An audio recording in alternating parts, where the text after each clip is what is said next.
मकबूजा जम्मू और कश्मीर में डेवलपमेंट का काम करेगी। और कल पहली फ़्लाइट जो है श्रीनगर और शारजा के दरमियान ऑपरेट हुई, यूएई के दरमियान। हम सब जानते हैं कि ये फ़्लाइट जो है पाकिस्तान की जो हमारी फ़ज़ा है उसको इस्तेमाल करते हुए गई। और ये तो अब हुकूमत पाकिस्तान और वज़ारत ख़ारिजा ही बता सकते हैं कि भाई हमने ये परमिशन क्यों दी इंडियन एयरलाइन को कि वो ऑपरेट करे बिटवीन श्रीनगर एंड शारजा, और उसकी क्या हमारे पास क्या रैशनल है कि हमने ये इजाज़त दी, क्योंकि मकबूजा जम्मू और कश्मीर बहरहाल एक डिस्प्यूटेड टेरिटरी है। जहाँ तक मेरी मालूमात हैं श्रीनगर या जम्मू से कोई इंटरनेशनल फ़्लाइट्स ऑपरेट नहीं होती। शायद ये भी जो फ़ैसला हमारी हुकूमत ने किया हो उसी तनाजुर में किया हो, लेकिन ये आहिस्ता आहिस्ता मुझे लगता कुछ यूँ है कि हम बस सब ये जान चुके हैं कि अब हम मज़ीद कुछ कर नहीं सकते जहाँ तक मकबूजा जम्मू और कश्मीर का ताल्लुक़ है। अब मुझे नहीं मालूम कि ये प्रेशर यूएई की तरफ से आया, वहाँ से बिल्ड हुआ, या हमें डायरेक्ट ऑब्वियसली भारत ने चूँकि लाइन है तो उन्होंने भी रिक्वेस्ट हमें की होगी, और अब प्रेशर कहाँ से बिल्ड हुआ इसके बारे में कुछ कहा नहीं जा सकते। लेकिन अब हमने इजाज़त दी है तो कुछ उसकी वजूहात तो होनी चाहिए, और आवाम को ये बताना चाहिए कि हमने क्यों ये इजाज़त दी है, क्योंकि कश्मीरियों में भी एक एम्बिवलेंस है और पाकिस्तानियों में भी एक तशवीश सी पाई जाती है कि क्यों कर ऐसी चीज़ें हो रही हैं।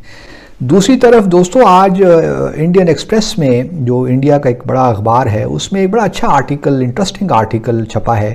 उनके आर्टिकल के मुताबिक क्या मालूम कश्मीर पाकिस्तान का हिस्सा बन जाए या ना बने, एक ओवरऑल एक बेयकीनी की सूरत हाल थी।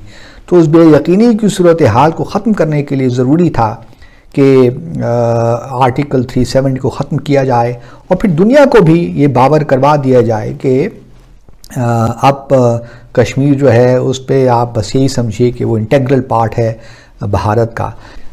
अमित शाह जो भारत के होम मिनिस्टर हैं, उन्होंने जम्मू और कश्मीर का 3 रोज़ा दौरा अपना कंप्लीट किया, और वहाँ उन्होंने कहा कि जी कश्मीरी तो जम्मू और कश्मीर जो है वो तो मोदी साहब के दिल में रहता है, और 35,000 करोड़ रुपया हमने डेवलपमेंट पे लगाया है, और अगले 2 सालों में श्रीनगर और जम्मू में मेट्रो भी बन जाएगी। तो वो ये बताना चाह रहे थे कि डेवलपमेंट जो हम कर रहे हैं जम्मू और कश्मीर में, उससे अब जो है हालात बदल जाएंगे, कश्मीरियों की ज़िंदगियां बदल जाएंगी। लेकिन अगर आपका ये ख्याल है कि आप इन चीज़ों से कश्मीरियों के दिलो दिमाग जीत जाएंगे तो ये आपकी बड़ी, मैं समझता हूँ कि नादानी है। मेरे लिए सबसे ज्यादा तशवीश ये आई थी जो नया क्वाड बना है चीमा साहब। नए क्वाड में यूएई साथ गया, इजराइल साथ गया, इंडिया और अमेरिका के। यूएई ने क्या किया है, जो इस मंडे वाले दिन उन्होंने वहां पे डील साइन की है to build the infrastructure in Kashmir. मैं दाद देता हूं उनकी स्मार्टनेस की, पूछें किस तरह। और भाई दुबई भी तो सारा इंडिया वाले चला रहे हैं, तो वो यहां आके किस तरह बना लेंगे। लेकिन नाम ऊपर दुबई का होगा, बंदे नीचे काम करने वाले सारे इंडियन होंगे। उन्होंने इतनी बड़ी गेम खेली है जिसकी हद को नहीं। लेकिन ये है कि हमारा अफसोस है कि उस तरफ ध्यान ही नहीं है। वो टावर लगा रहे हैं बड़े बड़े वहां पे कश्मीर में, आपको वॉच करने के लिए, आपकी मूवमेंट को वॉच करने के लिए। उसके बाद वहां पे मेडिकल कॉलेज बना रहे हैं कश्मीर में, वहां हॉस्पिटल्स नए बना रहे हैं, और दुबई का नाम इस्तेमाल किया जाएगा। नीचे सारी वर्कफोर्स सारी इंडिया से जाएगी, और इस आपके ना मीडिया ने उसको देखना पसंद किया है।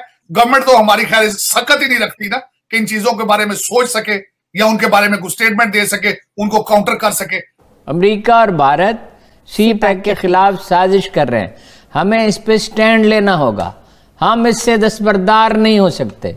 ये हमारी माशी लाइफ लाइन है, इकनॉमिक लाइफ लाइन है, और हम तो चाहते हैं अफगानिस्तान भी इसमें शामिल हो जाए। मतलब यह है कि अफगानिस्तान, ईरान और पाकिस्तान के अगर जुड़ जाएं, कनेक्टिविटी हो जाए, तो ये बहुत बड़ा वाक़या होगा। लेकिन ये बहरहाल खुश तो नहीं, अमरीकी लाबी मुतहर्रक है पहले ही पाकिस्तान में, और ज़्यादा मुतहर्रक होगी इमरान खान के ख़िलाफ़, सी पैक के ख़िलाफ़। मतलब इमरान खान के ख़िलाफ़ तो खैर जेनुइनली भी तनकीद हो सकती है ना। ये नहीं है कि कोई इमरान खान के ख़िलाफ़ है तो वो लाजमी वो उसकी हर बात गलत होगी, दुरुस्त बात भी तो हो सकती है। इमरान खान साहब ने कौन से चांद सितारे टांग दिए पाकिस्तान के आसमान पे, क्या कारनामे में अंजाम।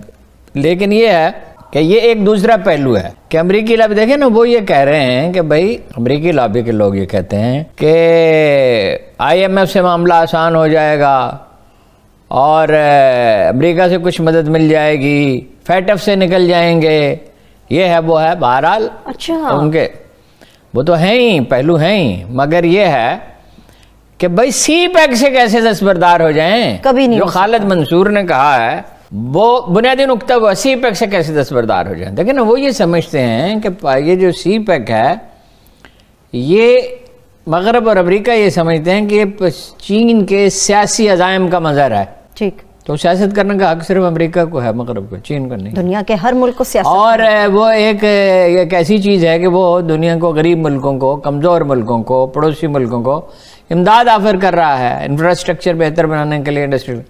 खालिद मंसूर ने कहा 27 बिलियन डॉलर मंसूबों पर या लग चुके हैं या जेर तकमील मंसूबों में लग रहे हैं। इंडस्ट्रियल जोन बनेंगे। असल में तो देखिए, जब इंडस्ट्रियल जोन बनेंगे, इंडस्ट्री लगेगी, जॉब्स तो उससे पैदा होंगी, माशी तरक्की तो उससे होगी, मईशत मजबूत भी उसी से होगी।